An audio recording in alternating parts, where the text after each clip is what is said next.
Nous allons lire du Nouveau Testament, du livre de Saint Marc, et chapitre 10, verset 17. Comme Jésus se mettait en chemin, un homme accourut, et se jetant à genoux devant lui, lui dit, « Bon maître, lui demanda-t-il, que dois-je faire pour hériter la vie éternelle ?» Jésus lui dit, « Pourquoi m'appelles-tu bon? Il n'y a de bon que Dieu, seul. Tu connais les commandements. Tu ne commettras pas d'adultère, tu ne tueras pas, tu ne déroberas pas, tu ne diras pas de faux témoignages, tu ne feras de tort à personne. Honore ton père et ta mère. » Il lui répondit, « Maître, j'ai observé toutes ces choses depuis ma jeunesse. » Jésus, l'ayant regardé, l'aima et lui dit, « Il te manque une chose. Va, vends tout ce que tu as, donne-le aux pauvres, et tu auras un trésor dans le ciel. Puis viens et suis-moi. » Mais affligé de cette parole, triste de cette parole, cet homme s'en alla tout triste, car il avait de grands biens. Jésus, regardant autour de lui, dit à ses disciples qu'il sera difficile à ceux qui ont des richesses d'entrer dans le royaume de Dieu. Les disciples furent étonnés de ce que Jésus parlait ainsi. Et reprenant, il leur dit, « Mes enfants, qu'il est difficile de ceux qui se confient dans les richesses d'entrer dans le royaume de Dieu. Il est plus facile à un chameau de passer par le trou d'une aiguille qu'à un riche d'entrer dans le royaume de Dieu. » Les disciples furent encore plus étonnés, et ils se dirent les uns les autres, « Et qui peut être sauvé alors ?» Jésus les regarda et dit, « Cela est impossible aux hommes, mais non à Dieu, car tout est possible à Dieu. »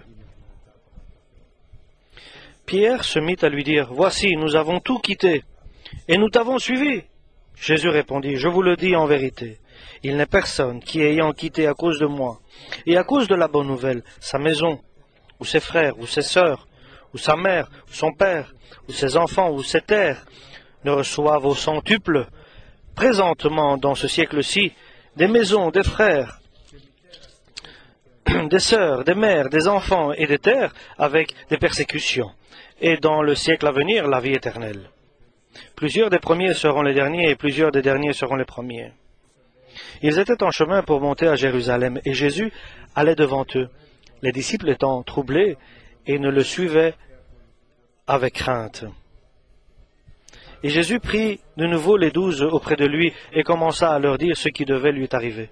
« Voici, nous montons à Jérusalem, et le Fils de l'homme sera livré aux principaux sacrificateurs et aux scribes. Ils le condamneront à mort, et ils le livreront aux païens, qui se moqueront de lui, cracheront sur lui, le battront de bâtons et le feront mourir. Et 3 jours après, il ressuscitera. » Les fils de Zébédée, Jacques et Jean, s'approchèrent de Jésus et lui dirent, « Maître, nous voudrions que tu fasses quelque chose pour nous.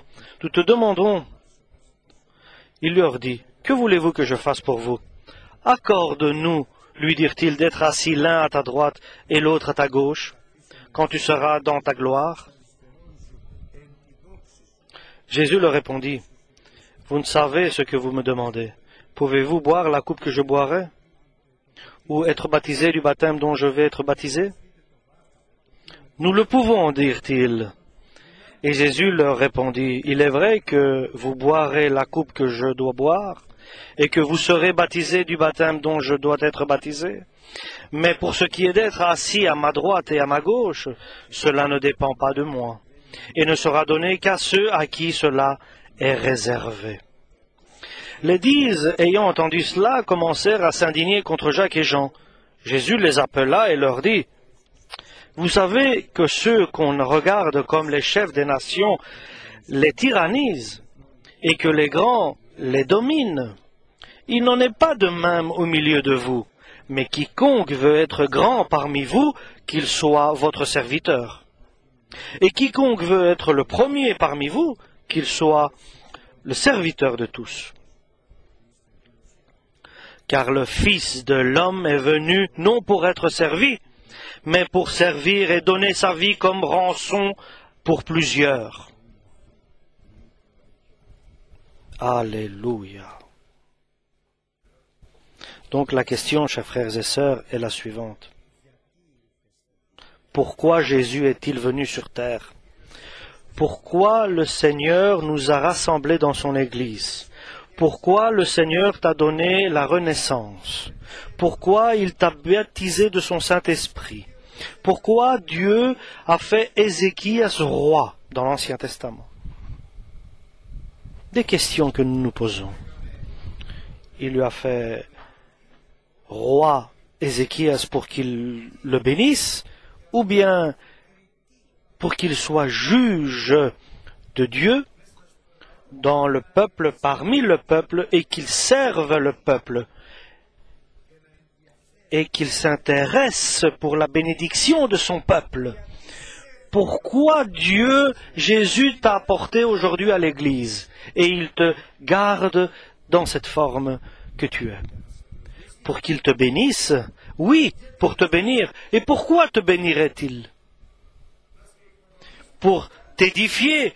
Pourquoi va-t-il t'édifier? Et pour qu'il te donne des dons et des services dans l'Église. Pourquoi? Pourquoi je suis aujourd'hui ici? Tu es ici, nous sommes ici. Si mes pensées sont parce que je viens pour bénéficier la grâce de Dieu et la bénédiction de Dieu, je fais une grande erreur, une erreur tragique. C'est une erreur tragique dont je fais. Pourquoi?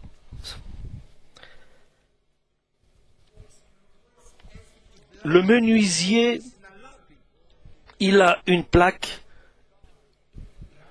il fait que cette planche soit bien lisse. Pourquoi l'électricien a des outils merveilleux pour son travail? Il les fait pour ses outils? Non, c'est les outils qui sont faits pour lui. Ce serait dommage qu'il soit que pour ses outils. Je peux dire que le Christ bénit parce que nous sommes bons, il nous bénit.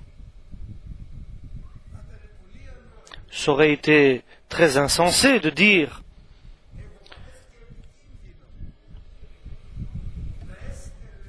que Dieu ait envoyé Jésus, qu'il se sacrifie et qu'il vive sans péché sur la terre, et qu'il souffre et qu'il traverse des épreuves difficiles, et qu'après il soit ressuscité et qu'il soit dans le ciel. Dieu a donné tout cela à Jésus, et Jésus l'a accepté pour accomplir la mission qu'il a reçue. Si quelqu'un parmi nous n'a pas compris qu'il a une mission de la part de Dieu, c'est qu'il n'a rien compris. Et s'il ne sait pas pourquoi il vient à l'église, c'est qu'il n'a rien compris. Il est dans une situation de danger s'il n'a pas compris pourquoi Dieu l'a appelé. Si quelqu'un parmi nous ne comprend pas pourquoi Dieu le bénit, il est en danger. Et s'il ne comprend pas pourquoi il est une lumière dans ce monde où nous vivons, il est en danger. Et alors attention, parce que le péché n'est pas loin. Et je peux dire,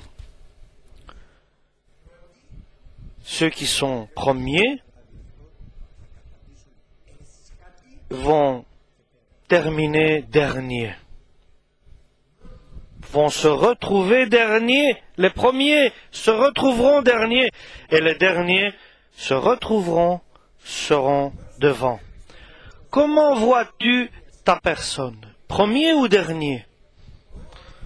Pas avec une mesure de référence suivant ta bénédiction.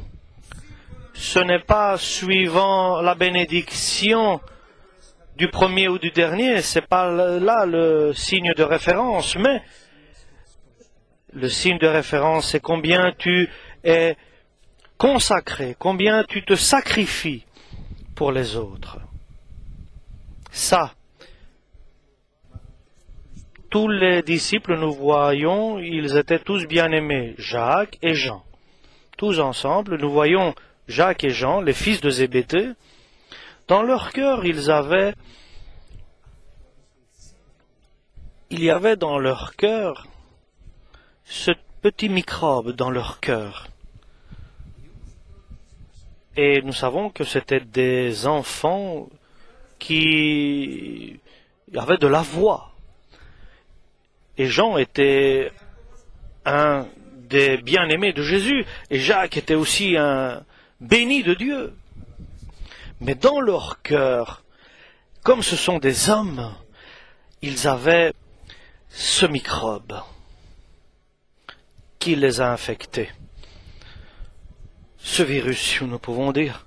Moi et mon frère, disent-ils à Jésus, que nous soyons à ta gauche et à ta droite, Jésus. Ils demandent à Jésus qu'il prenne la place de la gauche et de la droite de Jésus. Et nous voyons après les remarques et les reproches des autres disciples, des 10 autres apôtres. Devant une telle demande de la part de Jean et de Jacques.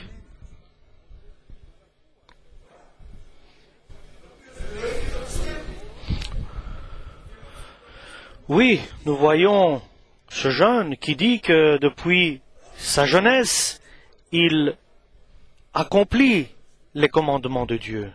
Et Dieu l'a béni avec beaucoup de biens et de richesses. Donc ce jeune que nous avons lu au verset 17, au chapitre 10 de Marc.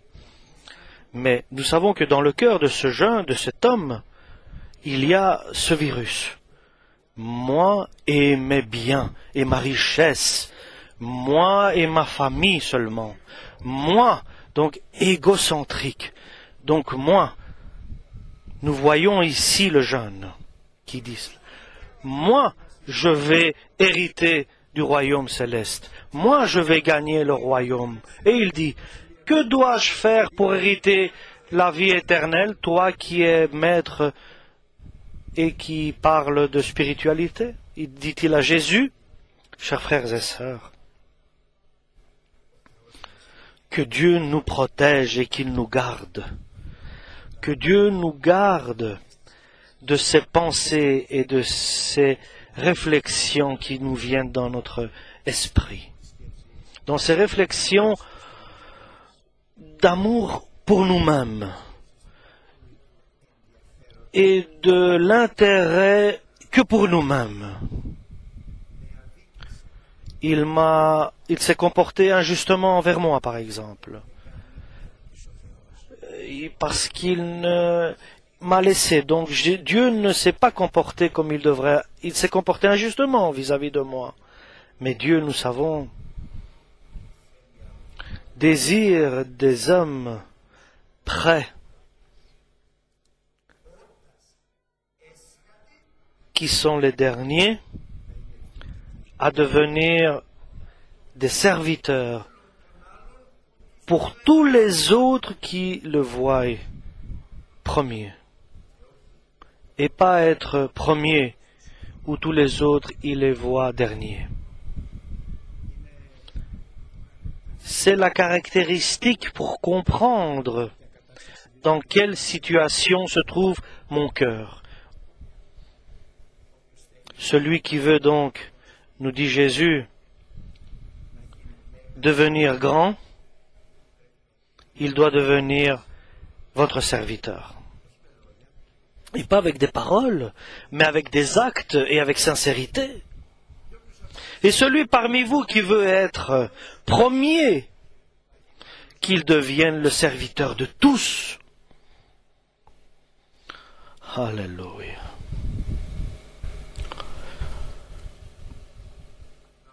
Je me souviens quand je priais, et la présence de Dieu était avec moi, et j'avais une joie intérieure, mon cœur était ouvert, et je disais à Dieu, que dois-je faire? Que veux-tu que je fasse? Ce que tu me diras, je l'accomplirai. Je le disais avec sincérité.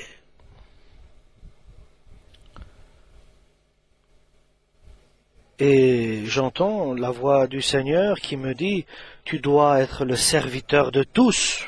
Et il m'a donné à comprendre. Doit être le serviteur de tous. Le serviteur de tous. C'est différent de le dire et c'est différent de le comprendre et de l'accomplir. Laisse-moi réfléchir à cela, Dieu, Jésus.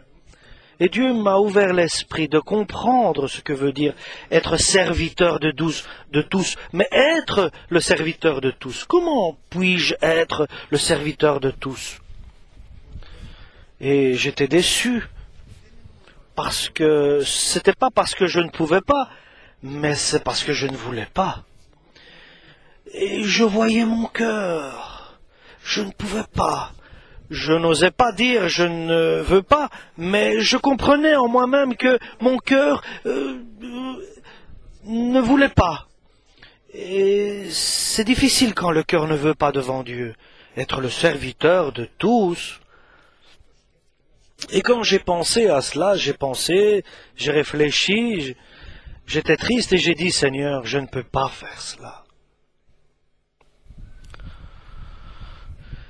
Et avec étonnement, il me répond, tu as bien répondu, tu ne peux pas le faire tout seul. Et je suis un peu revenu en moi-même, j'ai compris.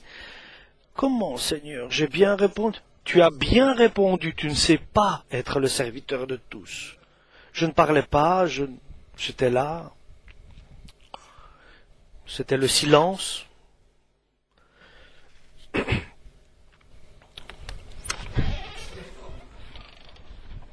Et je réfléchissais, je disais, Seigneur, seulement toi, tu es le serviteur de tous.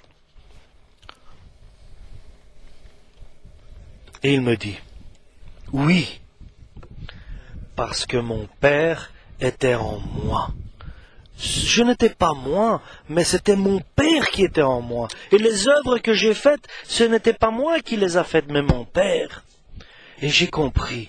Ah, c'est-à-dire alors, Seigneur, je peux devenir, si toi tu demeures en moi et tu habites en moi.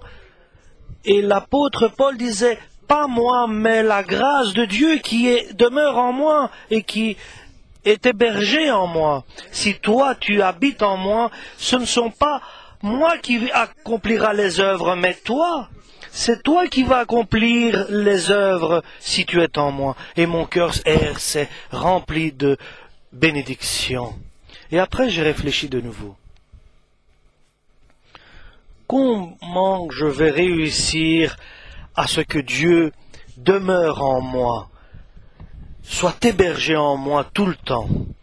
Après, la présence de Dieu s'est éloignée et je suis resté là avec mes pensées dans ma prière. Et sans moi, nous dit Dieu, vous ne pouvez rien faire. Oui, il est bien de dire je suis serviteur de tous, mais cela ne se fait pas comme ça. Il est bien de dire je suis serviteur de tous, ce n'est pas facile. Voilà donc notre désir, notre requête, notre volonté, pas bénis-nous Seigneur, mais je dirais aide-nous Seigneur à ce que tu bénisses mes frères. J'ai une mission. Je sais pourquoi Dieu m'a apporté ici.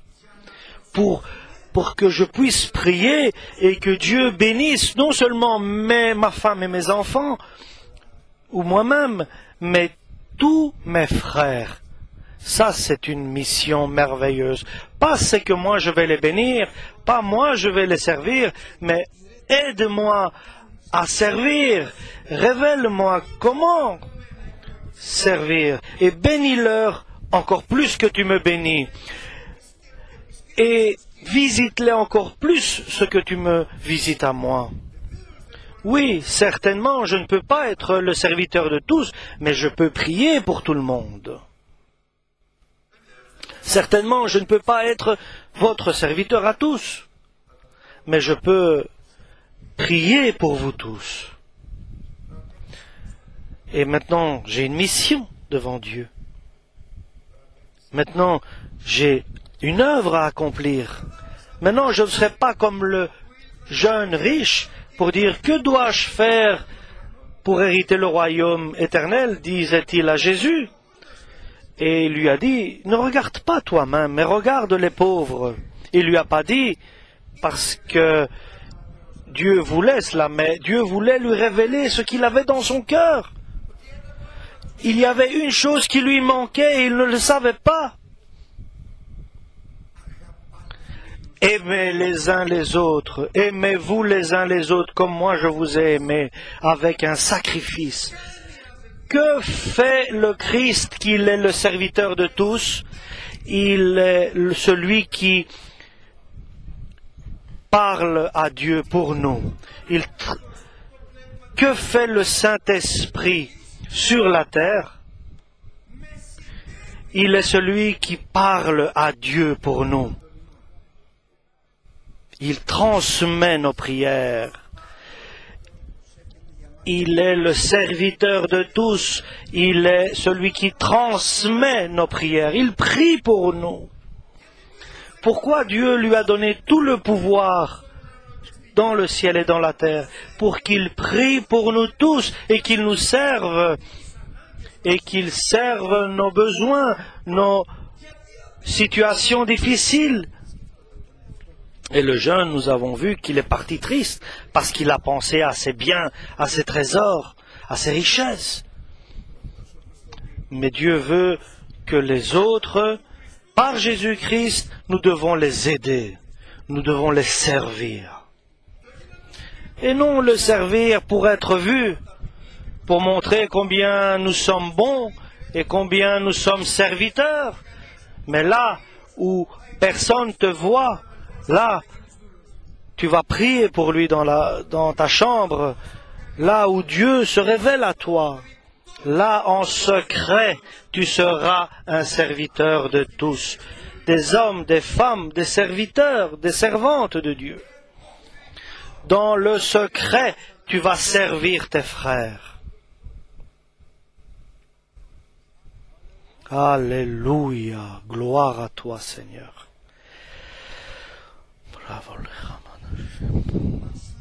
Et nous voyons le jeune triste, il s'est éloigné de Jésus.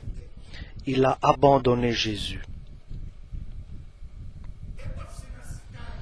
Il a arrêté de demander le royaume de Dieu. Il a arrêté de demander qu'est-ce qu'il doit faire pour hériter le royaume de Dieu. Il a pesé, il a jugé, il a estimé que ses richesses étaient meilleures que le royaume de Dieu. J'aurais bien voulu, en gardant mes biens et mes richesses, hériter du royaume céleste, mais cela ne peut pas se faire. Si tu ne libères pas ton cœur, si tu ne sacrifies pas ces choses-là qui sont dans ton cœur, ton temps aussi, si tu ne sacrifies pas du temps, alors tu n'es pas le dernier.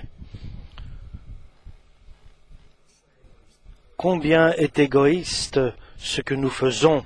Ô Seigneur, prie pour moi, prie pour moi. Et toi? Et moi?